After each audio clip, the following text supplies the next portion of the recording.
Visión País. Este programa es presentado por la Universidad Politécnica y Artística. Transformamos lo que proyectamos en hechos. Hacemos. Con el auspicio de la Universidad Nacional de Pilar.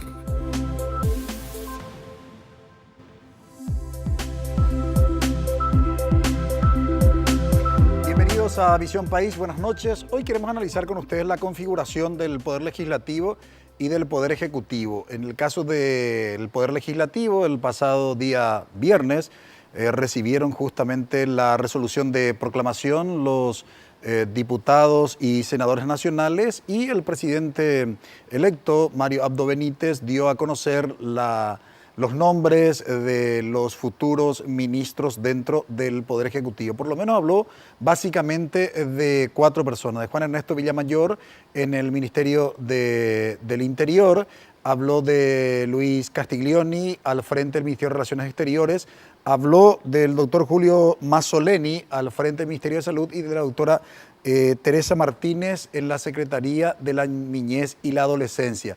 También habló de 2 nombres que estarían con rango de ministro, pero dentro del gabinete de la Presidencia de la República. Estamos hablando de Arnoldo Wims y de Ernst Bergen. Más de eso no conocemos. Obviamente hay una danza de nombres que es muy propio en esta época, pero además de los mencionados, reitero, por parte del presidente de la República, nada se ha confirmado. ¿Qué podemos básicamente en términos de expectativas esperar de esta nueva Cámara de Senadores, de esta nueva Cámara de Diputados, del Ejecutivo? ¿Los cambios pasan por las personas o se requiere de otro tipo de criterios de presupuestos? De eso estaremos hablando hoy en Visión País. Nos acompañan Marcelo Lacchi, politólogo. Muy buenas noches, Marcelo, y gracias por aceptar la invitación. Gracias a ti, saludo a la audiencia, saludo a los panelistas y al otro invitado. También nos acompaña Guzmán Ibarra, politólogo. Muy buenas noches, Guzmán, y gracias por aceptar la invitación. Muy buenas noches, Francisco. Un saludo a los panelistas, a la audiencia, al compañero también.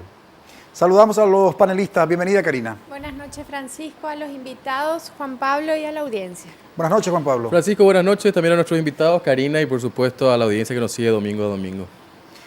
Decíamos en otras ocasiones aquí en Visión País que cuando asume un nuevo gobierno pareciera que nuestra condición de seres humanos nos obliga a tener esperanzas.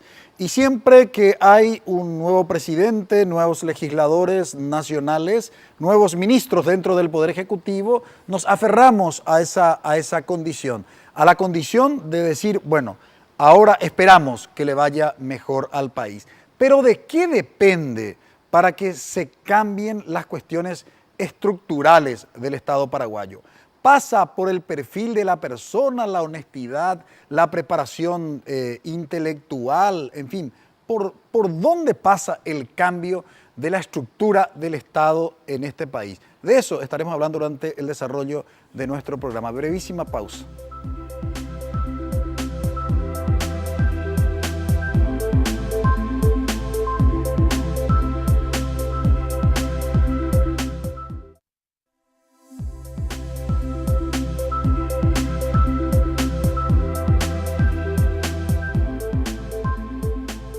El pasado viernes recibieron sus resoluciones los legisladores electos. Ahora ya tendríamos que hablar de legisladores proclamados. Y después, por supuesto, a partir del 1 de julio ya asumirán sus cargos. Algo que más allá de lo protocolar de recibir la resolución, lo que podríamos probablemente destacar es el discurso también del presidente electo Mario Abdo Benítez. Yo por lo menos no encontré algo que implicara algún dato importante y significativo del discurso. Me pareció un discurso protocolar propio de este tipo de actos, pero algo que, insisto, sea un factor característico de lo que podría ser su gobierno, por lo menos. Según mi percepción, no lo encontré, pero hablaremos de eso durante el desarrollo de nuestro programa. Marcelo Lacchi, no hay mucha renovación en la Cámara de Senadores. Es decir, si comparamos la integración de la Cámara de Senadores respecto de la de diputados, diputados tiene mayor cambio de personas que el de senadores. Y los que entran en senadores también, digamos, bueno, algunos políticos que vuelven, algunos empresarios que se metieron en política. En definitiva, ¿qué podemos esperar de la Cámara de Senadores en términos de, digamos, una diferenciación respecto del actual? Sí, bien, que haya más cambio en diputados es una cosa natural por el sistema electoral que tenemos, basado sobre cargos departamentales, que son muy pocos, y es mucho más fácil que haya sustitución, que haya continuidad. Y además lo que tienen un cierto prestigio, si se puede hacer así llamarlo, que consigan un cierto prestigio en diputados, generalmente apuntan a ir al Senado. Entonces el Senado también tiene un cambio, solo que se nota menos porque son gente que ya estuvo como diputado. Es una suerte de carrera, empezar de diputado y si eso es bueno, puede aspirar a senadores. Cambios. Aparte de los hombres, lo que ocurrió era lo que era lo más previsible, es decir, que se reconfirmaran los dos partidos principales, que representan otra vez casi el 90% de los diputados. Creo que solo 8 sean los diputados que no sean colorados y liberales. El 90%, sí, 8 de 80 son el 10%. A senadores, por la lista única, hay más presencia no tradicional, pero igual los dos partidos, aunque perdiendo votos, mantienen su presencia por lo que se sospechaba, es decir, el exceso de listas que produjo una disipación del voto antitradicional y muchas listas y solo pocas consiguieron entrar. Igual vamos a tener 8 grupos parlamentarios, que es el récord que tenemos para senadores. Nunca hubo 8, 7 era el máximo y ahora tenemos uno más. Eran 2 nuevos y uno salió. Pero el problema de fondo para mí del parlamentario, sobre todo de los nuevos, es decir, que los viejos van a tener, siendo de los dos partidos tradicionales, van a tener la misma lógica, independientemente de la cara nueva, van a tener la misma lógica de siempre. No son partidos el Colorado y Liberal, son comunidades que eligen representantes, pero donde no existe una disciplina partidaria. Lo mejor que podemos esperar no es que se conformen 2, 3 grupos en cada partido, 2, 3 bancadas coloradas, 2, 3 bancadas liberales, y que dentro de esta bancada más o menos tengan una línea. Pero ese no es el problema, porque esa es la normalidad. Para mí el problema está en los otros, en los que vienen llamados independientes. Me permití, Marcelo, volver sobre eso porque ese es un dato importante que quiero dedicar más tiempo. La pregunta para Guzmán. Atendiendo las atribuciones constitucionales de la Cámara de Senadores, sin lugar a dudas, el Partido Colorado, en función de gobierno, no va a tener mayoría, o sea, no tiene mayoría. Más allá de las negociaciones dentro de la conformación de la mesa directiva, obligará al presidente electo Mario Abdo Benítez a negociar permanentemente con la Cámara de Senadores. Y hablo de la Cámara de Senadores porque tiene mayores atribuciones a lo que hace a la gobernabilidad respecto de la Cámara de Diputados, ¿verdad? Por citar simplemente, ilustrar a nuestra audiencia, los acuerdos que tiene que dar para los directores generales de las entidades binacionales, entiéndase Itaipú, Yacinetá, presidente del Banco Central del Paraguay, miembros del directorio, en fin, por citar simplemente, digamos, algunas entidades sumamente importantes que hacen a la República y fundamentalmente a la gobernabilidad. Desde ese punto de vista, Guzmán, ¿cómo lo ves al presidente electo Mario Abdo Benítez para todo lo que va a implicar ese proceso de negociación permanente para que logre gobernabilidad? Mira, creo que en estos días vamos a ver una prueba ya importante del punto de vista de la construcción de posibles alianzas en el Senado, ¿verdad? Y que va a tener que ver con la definición de la jura o no de Cartes como senador. Ese va a ser una primera batalla que se va a dar en este proceso de construcción de alianzas, que siempre ha sido un problema, una situación de alta complejidad para los presidentes, ¿verdad? este también va a ser el primer presidente que tuvo, que haya pasado por el Congreso. La mayoría de los otros presidentes, todos los otros presidentes, no tuvieron una experiencia legislativa. Habría que ver si esa experiencia le va a ayudar a resolver y sobre todo a poder construir coaliciones. Ahora, hay otro dato que me parece también es un dato duro, es una característica también del comportamiento y se refleja un poco, es un resultado del proceso del sistema electoral que tiene que ver, si uno mira al Congreso, inclusive a todos los cargos que estuvieron en disputa, el Partido Colorado se queda casi con el 52% de casi todo el cargo. Casi no solamente no es un bipartidismo, casi es un partido predominante. Sin embargo, si uno lo ve de una forma más detenida, la mayor presencia del Partido Colorado, y en este caso, en el Senado, que tampoco tiene mayoría, que ni siquiera tiene mayoría, el problema fundamental está en la facciosidad, ¿verdad? O sea, el Partido Colorado tiene cuanto menos 2 bloques.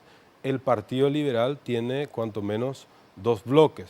Está el Frente Guazú, hasta ahora se ha comportado, salvo Lugo, se ha comportado generalmente como un bloque. Entonces, las posibilidades de establecer acuerdos a mediano plazo son bastante complejas. Entonces, a mí me parece que cómo se resuelva esta situación de Cartes va a introducir una nueva variable, sobre todo desde el punto de vista del comportamiento del Partido Colorado, es decir, si se mantiene en cercanía, se mantiene la unidad, esta denominada unidad granítica, o va hacia una suerte de archipiélago.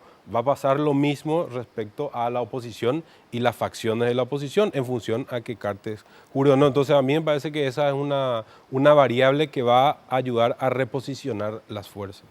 Ahora, para los panelistas, para poner en perspectiva, digamos, sin lugar a dudas, el ex general Lino César Oviedo fue un gran árbitro de la política paraguaya.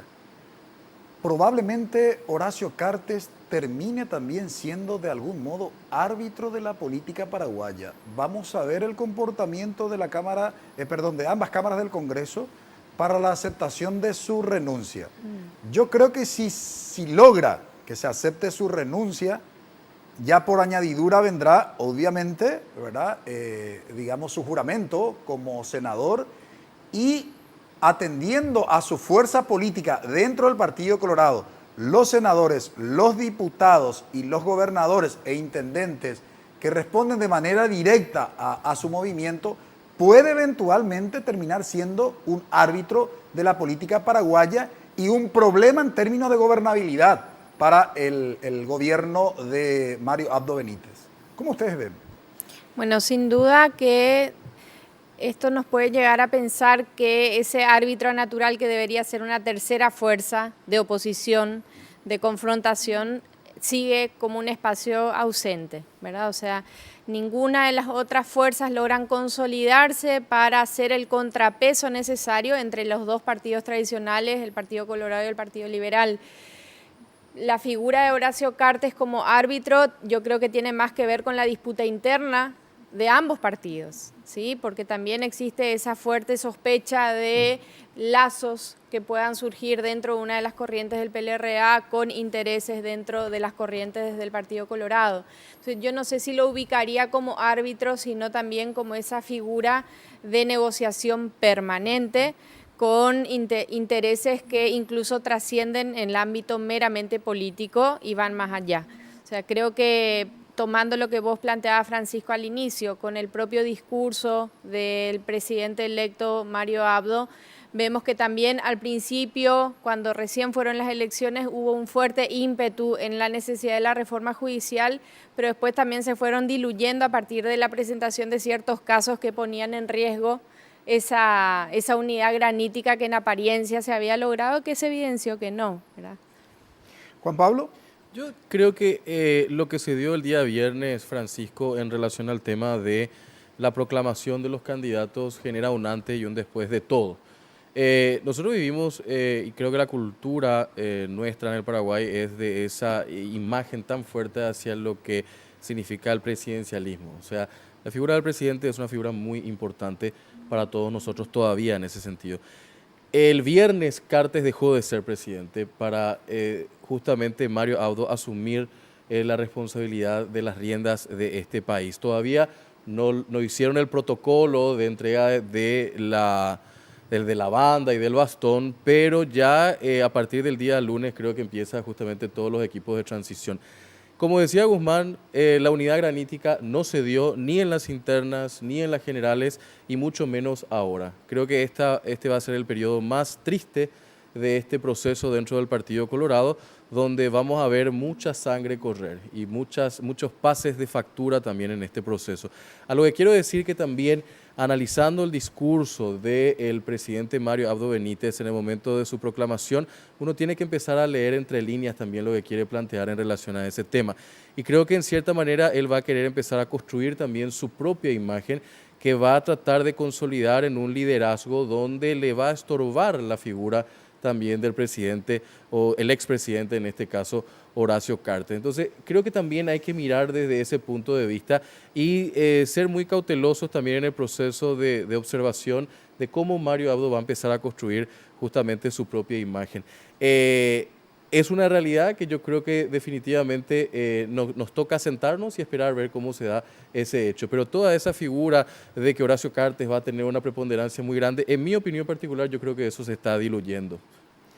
Bueno, habría que ver yo creo que enriquece precisamente estas distintas miradas, porque antes que asumiera Horacio Cartes había una subestimación hacia Cartes, ¿no? Muchos dijeron, Cartes va a ser manejado por tal o cual político del Partido Colorado. Sin embargo, ha demostrado un juego de cintura y una muñeca que realmente sorprendió a todos, para buenos y para malos, digamos. O sea, Cartes prácticamente logró todos sus objetivos. En este momento, lo del 31 de marzo del año pasado fue el único freno. Después no recuerdo otro de las cuestiones de su agenda que se le haya frenado, digamos. Entonces, a ver, y esto me hace recordar del gobierno de Juan Carlos Guasmosi, digo bien, con Lino César Oviedo. A eso me refería y en ese contexto me refería al tema del árbitro, en el sentido de que la última decisión obviamente lo tomaba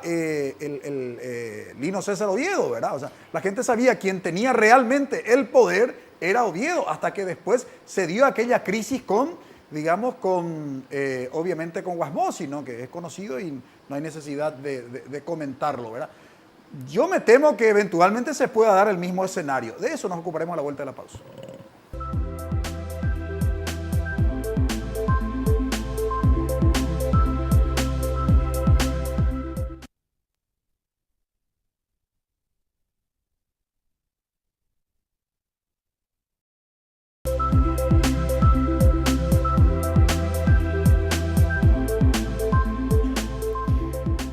Por cierto, el escenario para el gobierno del 2018-2023, en el que el presidente electo Mario Abdo Benítez tendrá que sortear, negociar y administrar con bastante racionalidad, tiene que ver más con la cuestión interna de su partido que con la oposición, por cierto, ¿no? Por lo menos es la mirada que hoy estamos teniendo desde Visión País.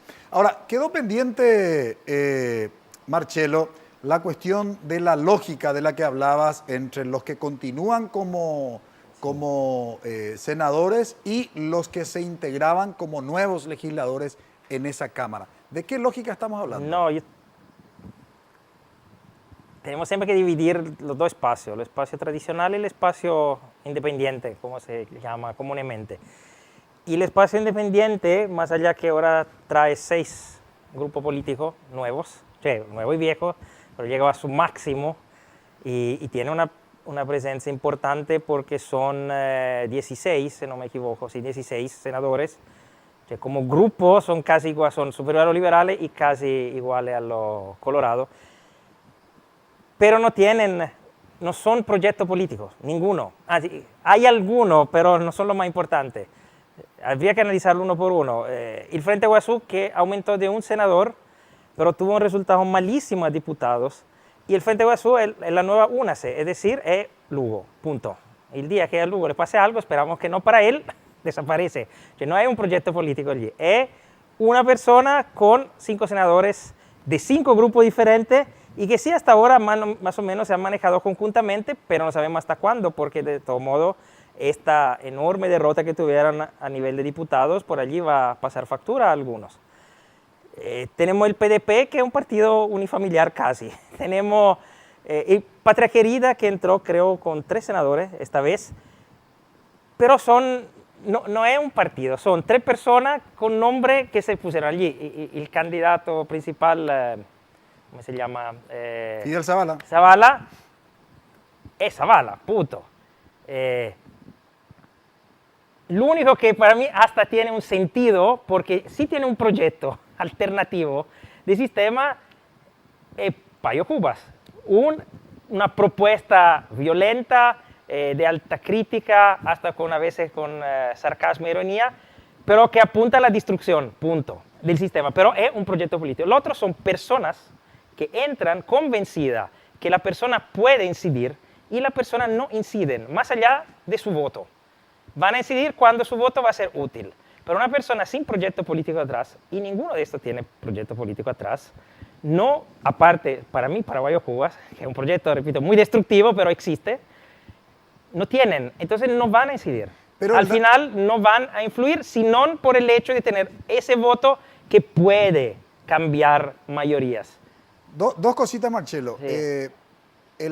Como dato, digamos, para la audiencia, más que nada, no hay que olvidar que Paraguayo Cubas fue diputado nacional por el Partido Colorado. O sea, básicamente él es... Realmente era por el PEN. De base, no fue por el PEN. Partido Colorado me dijeron. No sé si me parecía que fue por el PEN. Me pasaron bien. No, tampoco no tengo la certeza, ¿no? Bien. Y agregar el segundo dato del partido Hagamos, que finalmente también metió 2 senadores. Pero es la misma lógica. Hagamos, no, ya sé, no, pero digo, como dato nomás, ya que claro, citaste los otros.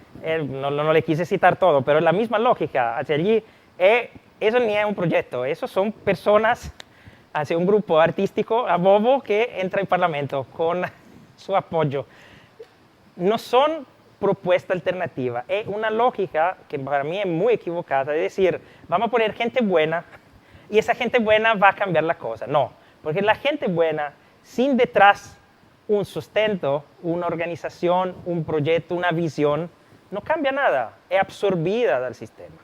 Que van a cambiar, que van a influir, van a incidir solamente por ese voto que en algún momento puede cambiar y muchas veces equivocarán el voto y la gente empezará a odiarlos. Porque no teniendo un proyecto se moverán según instinto y según visión personal, no visión de Estado, visión pública, visión o política en todo modo. Por eso, al fin y al cabo, no tuvimos una mejora, tuvimos lo de siempre, puede ser cara nueva, pero con la misma lógica siempre, y lo diferente que al fin y al cabo, no teniendo ninguna idea clara de dónde quieren ir, además son oposición que ya te limita, porque el límite puede oponerte, no teniendo una visión estructurada de tu oposición, al final tu incidencia es nula.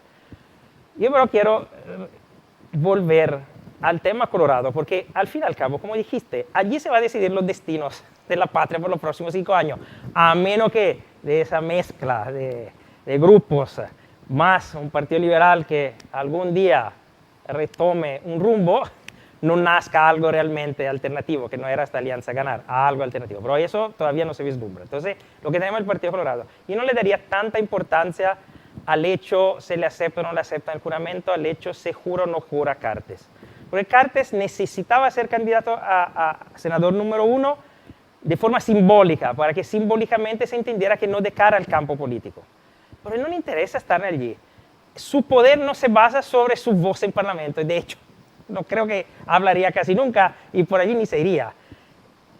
Lo que hay, a diferencia de otro expresidente, que no tenía tanta incidencia anteriormente, por el sencillo hecho que el presidente de la República electo tiene el Estado y puede manosear el Estado para comprar todos los diputados y senadores que quieren. Uno de los grandes teóricos fue Wasmosy a su tiempo, de la compra sistemática. Bien, eso no he dicho que funcione con Cartes porque Cartes tiene tanto recurso cuanto puede manejar Mario Abdo Benítez. Entonces allí es la clave. No que él entre o no entre, que cure o no cure. Es que existen dos bloques claros dentro del Partido Colorado que no son tan antagónicos, pero lo pueden ser. Porque no son antagónicos porque el proyecto sociopolítico, el mismo, sociopolítico económico, el nuevo rumbo, que cambiará el nombre pero continuará, verán que no habrá cambios grandes sobre las grandes líneas de desarrollo del país, pero sí hay dos personalidades. Marito que quiere asumir protagonismo y Cartes que no quiere dejarlo, o por lo menos no quiere dejar a Marito hacer lo que quiera. Eso va a ser el confronto. Y acuérdense que en senadores tiene la misma cantidad de senadores dentro del Partido Colorado, y en diputados tiene mayoría Cartes. Claro, la lógica histórica del Partido Colorado es que cuando un líder pierde, todos sus fans se van con el otro bando. Pero en ese caso, Cartes tiene suficiente recurso, independiente de estar o no en Parlamento, para mantener ese grupo detrás de su línea política. Ahora, dentro de ese contexto, Guzmán, muchos, no sé si dentro de la ingenuidad, reitero, muchos piensan que los cambios se dan en función a las personas. ¿De qué depende realmente los cambios estructurales atendiendo a los déficits que tenemos en Paraguay en distintas áreas? Llamemos educación, salud, empleo, viviendas, porque vemos los déficits, son históricos, y tampoco mirando las propuestas cuando se realizaron las campañas proselitistas, encontramos, por lo menos a nivel de literatura por escrito, propuestas racionales que apunten a ese cambio de estructura. Entonces la gran pregunta es, ¿de qué depende esos cambios estructurales, sabiendo ya quiénes van a estar en el Poder Legislativo y de alguna manera quiénes van a estar en algunos ministerios? Bueno, mira, justamente no estamos discutiendo sobre los cambios estructurales, sobre aquellos temas centrales, sino en cómo se va a distribuir el poder. Porque además, y es algo que lo mencionaste y que se habló mucho durante toda la campaña electoral, no hay una discusión respecto a una diferencia a los cambios estructurales o al solo hecho de hacer un cambio estructural, como por ejemplo aumentar la presión impositiva. En eso hay un consenso casi generalizado. Entonces, la disputa en el Congreso, la polarización, por usar otra variable, la polarización ideológica o la polarización política no va a estar determinada en función a la posición que uno tiene respecto a la solución de un problema estructural. En general eso no se discute. Quizá uno va a poder ahí tener alguna idea del comportamiento en función a bloques ideológicos. Pero ahí, si me permitís, me gustaría volver a la discusión del punto de vista de cuáles son las variables importantes para definir las mayorías o las coaliciones momentáneas en el Congreso. Y si eso no tenés, porque tenemos un sistema de un presidencialismo moderado, donde el presidente no puede gobernar solo, necesita, y el Parlamento tiene preeminencia ahí, entonces me parece que hay varios elementos que son relevantes. La cuestión cuantitativa es relativa en el sentido de que no importa que un grupo de senadores esté entre 2, entre 3, o sea, dada la ecuación actual, con 2 senadores uno puede tener una capacidad de chantaje extraordinario y colocarse en un lugar, ¿verdad? Ahora, si eso va a determinar o no tomar soluciones desde el punto de vista estructural, y hasta ahora no hay evidencia de eso. Por lo menos en la campaña nadie planteó ninguna solución desde el punto de vista estructural. Así que yo diría que lamentablemente no, y eso tiene que ver con los partidos políticos, tiene que ver con la sociedad, tiene que ver con la falta de políticas de Estado.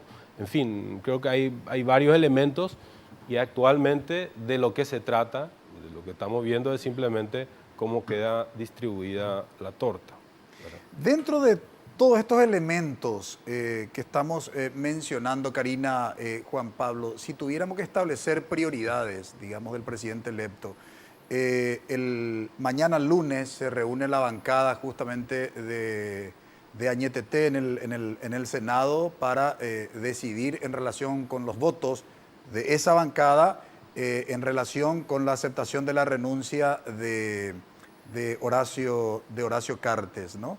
Y después otras prioridades que evidentemente ahora ya tiene la resolución en mano el presidente electo, y probablemente tenga que acelerar ya su agenda en relación a dar a conocer los nombres de otros ministros, en relación a dar a conocer propiamente su programa de gobierno, más allá de lo que dio a conocer durante la campaña. Si tuviera que, reitero, establecerse prioridades, ¿cuáles serían según el parecer de ustedes? Bueno, es una pregunta muy difícil, Francisco, porque creo que partimos de posiciones diferentes, incluso de cómo encarar los procesos, ¿verdad? Yo coincido con lo que decían nuestros invitados. Si no tuvimos debate programático en la campaña electoral, que era el escenario ideal para mostrar un programa de gobierno, intereses y voluntades, creo que menos lo vamos a tener ahora. Ahora de lo que se trata es de demostración de fuerza y de demostración y consolidación de la correlación de fuerza positiva para poder gobernar y poder avanzar. Ahora, yo creo que en este Parlamento, más que hacer ese análisis de las cantidades de bancas conseguidas por los partidos o movimientos, sí de lo que se trata es de poder poner sobre la mesa los proyectos ideológicos que están en oposición, donde evidentemente digamos, la orientación conservadora es la que prima, donde los grandes debates que van a tener, por eso es el temor también de una constituyente en estas condiciones, o sea, servicio militar obligatorio sí o no. Ahí no importan los partidos, ahí hay una corriente conservadora que tiene su propio peso y que puede marcar una agenda. Eso creo yo que es lo más preocupante, que independientemente a la chapa con la que hayan conseguido esas bancas, responden a un modelo ideológico que no pretende cambios estructurales, que pretenden en todo caso ordenar el caos, dar un halo de transparencia, de anticorrupción, de superar tanta impunidad, pero en realidad no están dispuestos a rediscutir el modelo económico de este país, que en realidad no están dispuestos a discutir el resarcimiento histórico a las víctimas de los 35 años de dictadura estronista. No se pone eso sobre la mesa. Entonces, si tuviera yo la oportunidad, diría, bueno, discutamos el presupuesto 2019, discutamos ahora cuánto vamos a invertir en salud y en educación, que son las prioridades para generar condiciones de un cambio estructural cuando hablamos de condiciones de pobreza extrema, condiciones de salud, condiciones de acceso a la educación como derechos humanos básicos. Pero no sé si eso está en agenda, porque más de una vez lo dijimos, Francisco, en este programa.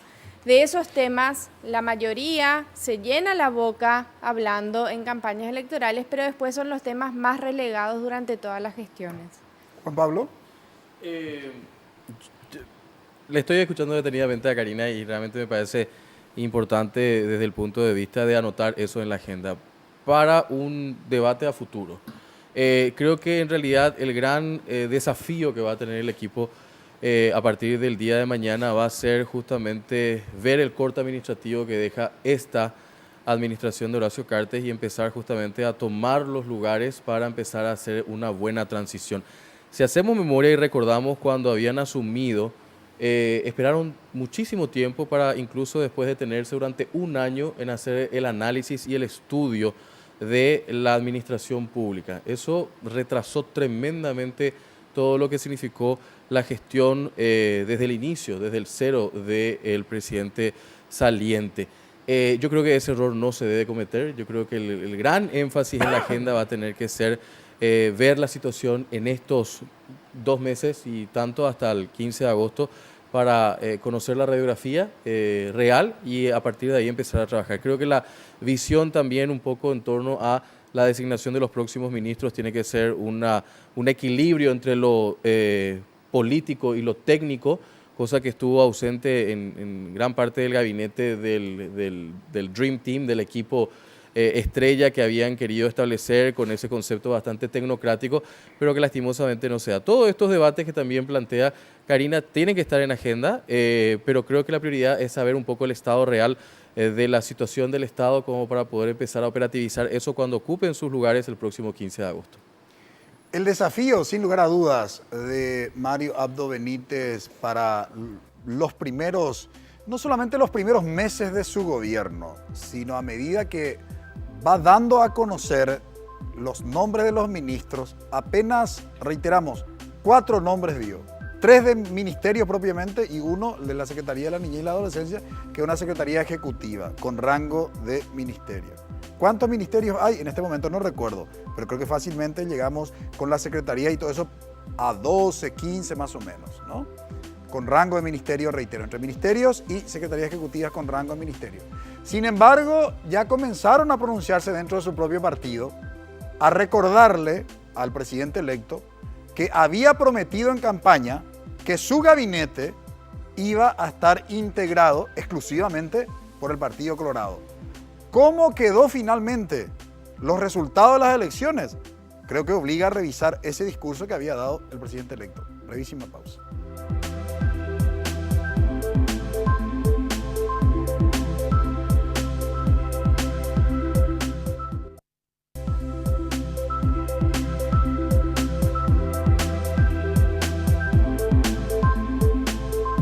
Solucionar los problemas de este país, según algunos analistas, es factible. Somos pocos, hay recursos, lo que falta es lo que escuchamos hace un par de años, voluntad política. Cuando se habla de déficit históricos en educación, en salud, por ejemplo, algunos dicen, bueno, revisemos lo que hace a lo que había manifestado justamente nuestro invitado, Guzmán Ibarra, el tema de la presión tributaria. Es decir, veamos, no puede ser que los tabacaleros, no puede ser que los sojeros, no puede ser que los ganaderos, en relación con el porcentaje en los países de la región, comparando solo con los países de la región, siga tan bajo en el caso paraguayo. Entonces, ¿cómo solucionamos eso? Y muchos analistas dicen, bueno, con una voluntad política, porque finalmente, como dijimos, la solución de este país a estos problemas estructurales pasa por el escenario político, pasa por una decisión política. Bien señalaste, Marcelo, que con esta configuración en la Cámara de Senadores y en la Cámara de Diputados, esas soluciones estructurales tienen muy pocas probabilidades de solución. Ahora bien, dentro del Poder Ejecutivo, la responsabilidad del presidente de la República, ¿no?, con su gabinete, ¿qué tipo de liderazgo tienen que ejercer para tratar de alguna manera de cambiar esos problemas estructurales? Sí, pero tú partes de una perspectiva equivocada, que ellos ¿Por qué? quieran cambiar los problemas estructurales. Pues permitime ser optimista, No, Marcelo. porque ¿cómo se puede decir? La élite que manda y que es representada por los 2 partidos tradicionales, más allá del voto popular que le sostiene, no quiere cambiar la cuestión estructural de este país porque en el statu quo, en la situación actual, está demasiado bien. Tiene alta ganancia, ningún impuesto, viven todo bien. Paraguay, en porcentaje, tenemos el más alto porcentaje de SUV, en proporción al otro auto. Tú te vas a una ciudad europea, no ves tantas camionetas, tantas Hilux en proporción al otro auto como aquí. ¿Por qué? Porque hay una clase alta o medio alta que vive demasiado bien en esta situación.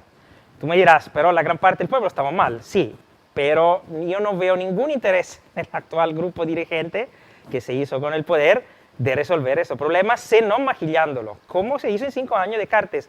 Cartes, que yo siempre dije, vino con un proyecto que no tiene Marito, porque Marito va a utilizar el proyecto de Cartes y le va a dar continuidad sin ningún cambio. Era un proyecto de fortalecimiento de la clase alta, mejoramiento de las condiciones para el desarrollo económico industrial, porque entendieron que no se puede vivir solo de agricultura, pero sin cambiar las relaciones sociales, sin cambiar los desniveles. Con algún maquillaje se puede poner un poquito más en el kit escolar y se puede dar se compra alguna máquina para la diálisis que sirven, pero no se enfrenta al problema. Pero no es porque no son capaces. Como dijiste tú, no hay voluntad política, pero no la hay en sentido absoluto. está demasiado bien la élite de este país en estas condiciones, y dado que no hay una fuerza política social que le presiona realmente para cambiar, y van a continuar así. Entonces, yo no es que soy pesimista, soy, ¿cómo se dice? Veo las cosas como están. Racionalmente funcionan así. No nos gusta, sí, a mí no me gusta, pero no depende de mí. No tengo ningún poder para cambiar las cosas. Y quien tiene el poder, para mí no tiene ninguna intención de cambiarlo, porque sí está metido en ese sistema y tiene todos los beneficios de ese sistema. Guzmán, hasta hoy, digamos, por lo menos de manera explícita, Efraín Alegre no reconoció la derrota electoral, por lo menos a nivel de medios de comunicación.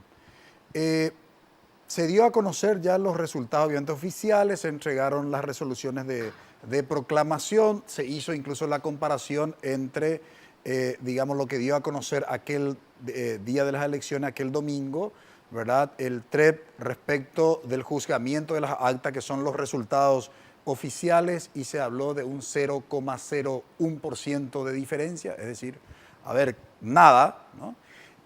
Y aún así, digamos, la oposición que estuvo configurado dentro de una alianza, públicamente no hay un reconocimiento. Más allá de que después se puedan hacer algunos análisis, etcétera. Pero digo, de todo el proceso, las encuestadoras que dieron, digamos, una victoria abrumadora al Partido Colorado, digamos, lo que tuvo que ver el día de la jornada electoral con las bocas de urnas, etcétera, etcétera. Pero digo, ¿en qué contribuye o en qué perjudica esta actitud del principal líder de la alianza, y eso vinculado con el sistema electoral? Mira, por supuesto no contribuye en nada favorable, en cierta manera perjudica a la imagen, pero a la vez es el reflejo y bien claro de cómo funciona el sistema electoral paraguayo. El viernes en su discurso Mario Abdo Benítez hizo un énfasis en la cuestión del recíproco control. ¿Qué es el recíproco control en el proceso electoral?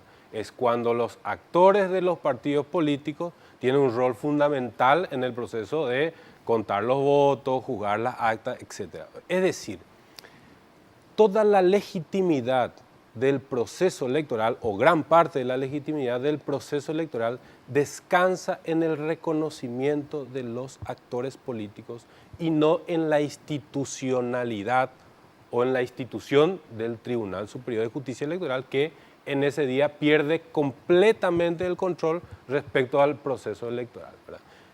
Esa es una cuestión grave porque muestra esta debilidad institucional. Un día, porque a alguien se le ocurre, puede no terminar reconociendo, o por diferentes motivos, no reconociendo rápidamente los resultados, y hay un problema del punto de vista de la legitimidad. Es cierto que en este caso los datos, al final la consistencia, fueron como diluyendo esa denuncia de fraude que en principio parecía tomar fuerza. Pero nos habla un poco de, y que en esto hay una coincidencia de la observación electoral, hay una gran debilidad del punto de vista institucional en la cuestión de cómo se organiza el sistema de competencia política, que además es muy asimétrico, distribuye el poder de una forma bipartidista, por decirlo de alguna manera, pero una forma bipartidista muy desigual también. El Partido Colorado se va a quedar con el porcentaje más importante. Y otras fuerzas políticas con posibilidades de crecer por diferentes motivos, fundamentalmente por no tener los recursos económicos suficientes, no va a poder ser una opción electoral. Y así como están las cosas, en la medida que el sistema electoral no se vuelva más pluralista y no tenga una institucionalidad más independiente, entonces esto no va a cambiar y vamos a seguir teniendo este bipartidismo desigual para rato, ¿verdad? Ahora, hay que enfatizar que es importante que en un modelo democrático los actores reconozcan a las instituciones, y por supuesto el que gana, gana, el que pierde, pierde. Es fundamental el reconocimiento de los actores, ¿verdad?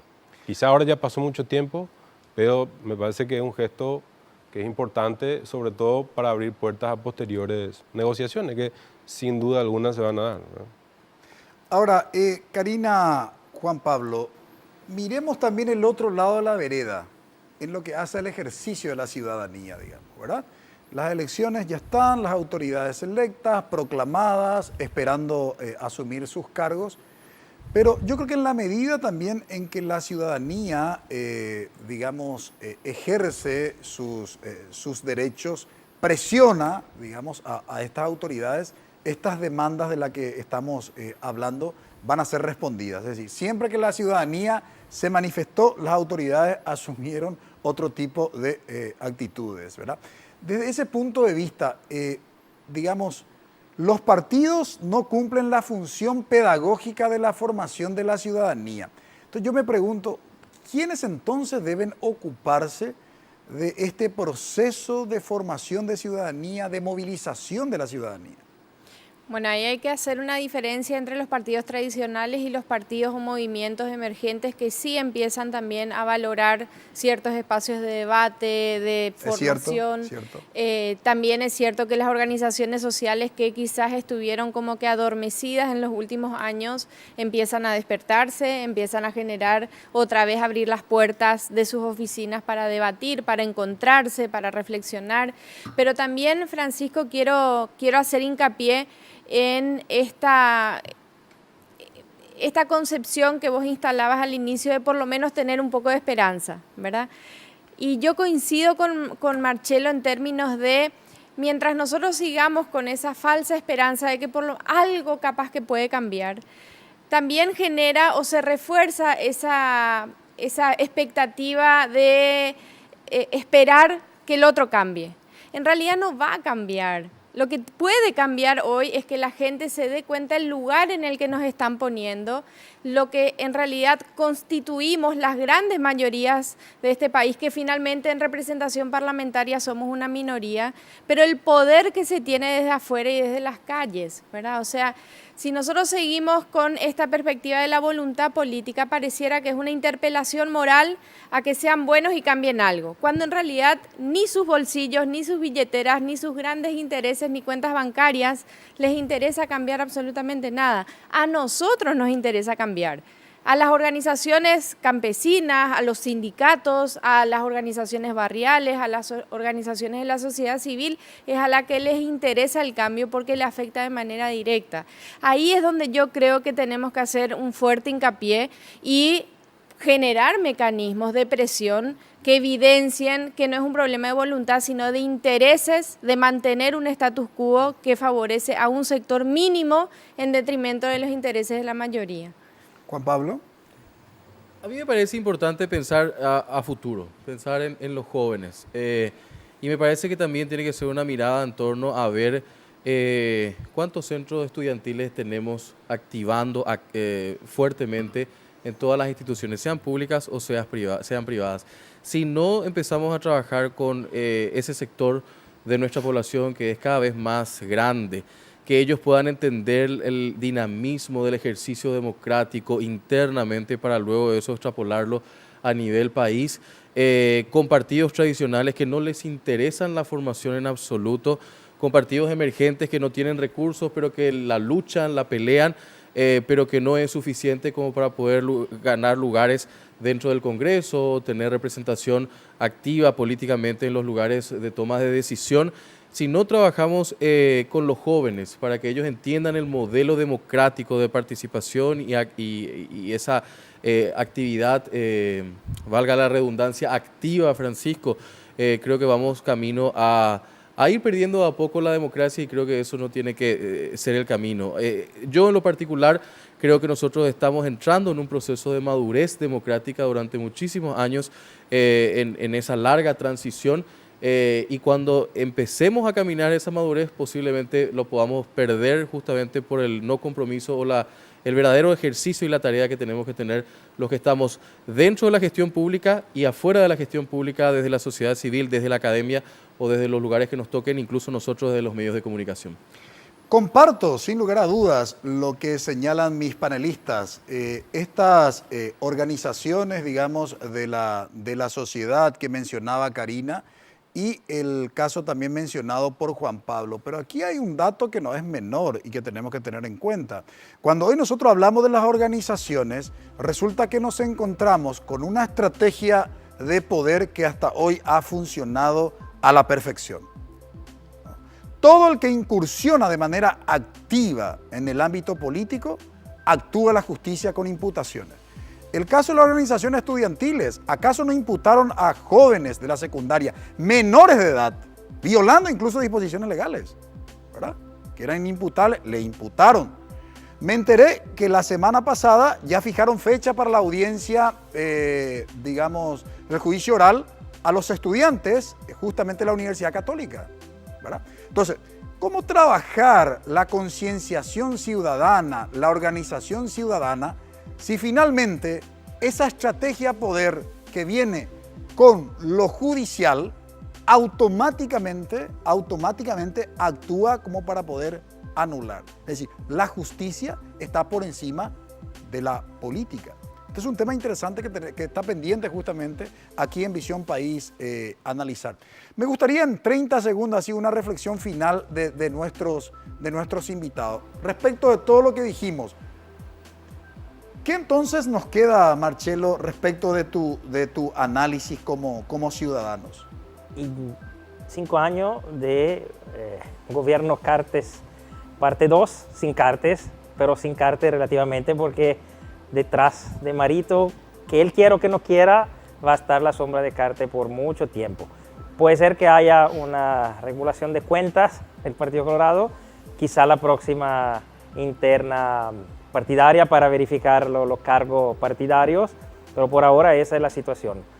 Vamos a tener el gobierno que tuvimos con lo mismo acierto, si se puede decir acierto, y con la misma falla, sin ningún proyecto de cambio estructural, sino de mantenimiento de un sistema socioeconómico como lo que tenemos. ¿Hay posibilidad que los movimientos sociales puedan modificar? Sí, porque el movimiento social, ser grande, fuerte, siempre incide en la política. Mentira que la política se reduce al Parlamento. La política se construye en la calle. Hace poco en Chile se está dando una enorme manifestación contra el patriarcado y la están construyendo, los cambios los están construyendo desde la calle, como por muchos años construyeron cambios. Entonces, yo no sé si en este momento el movimiento social paraguayo tiene condiciones para cambiar, pero sí el único que puede producir ese cambio estructural es que tú pedías, porque desde el gobierno no lo vamos a tener. Perfecto. Guzmán. Bueno, coincido, de hecho no está planteado, nadie planteó la cuestión de cambios estructurales. Sí me parece que ha ido avanzando bastante el debate respecto a la reforma política y ahí sí yo pondría atención a la reforma constitucional, a los incentivos y fundamentalmente los incentivos de actores claves, como en este caso Horacio Cartes y Lugo, Nicanor también, para la introducción de la reelección y eventualmente una vez que empieza el proceso de reforma política, de reforma constitucional, esa es una caja de Pandora y puede no ser bueno desde el punto de vista de que pueden haber regresiones en algunos derechos fundamentales. Entonces, a estar atento de si los incentivos coinciden con las mayorías en el Congreso y si se produce o no la reforma de la Constitución. Bien, se nos fue el tiempo. Agradecemos a nuestros invitados, a Marcelo Lacchi, a Guzmán Ibarra. Agradecemos también a nuestros panelistas, Karina, Juan Pablo. Brevísima pausa.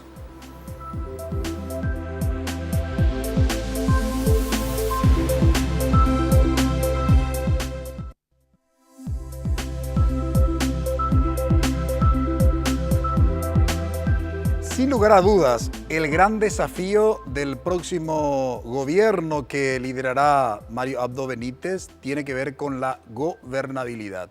Pero no con cualquier tipo de gobernabilidad, tiene que ver con la gobernabilidad democrática, lo que significa que tendrá que negociar, sobre todo con los partidos políticos, con representación parlamentaria. Y eso sabemos, según nuestra cultura política de Paraguay, que no es una tarea fácil. No es una tarea fácil para Mario Abdo, fundamentalmente porque tiene que sortear un par de cuestiones internas de su partido y también ver de qué manera estaría articulando sus proyectos con los partidos de la oposición. El desafío está hecho, la ciudadanía está expectante, la ciudadanía quiere resultados respecto de los problemas que básicamente han sido históricos y hasta hoy ningún gobierno se ha recordado de ellos. Agradecemos su preferencia, que tengan un buen inicio de semana. Buenas noches.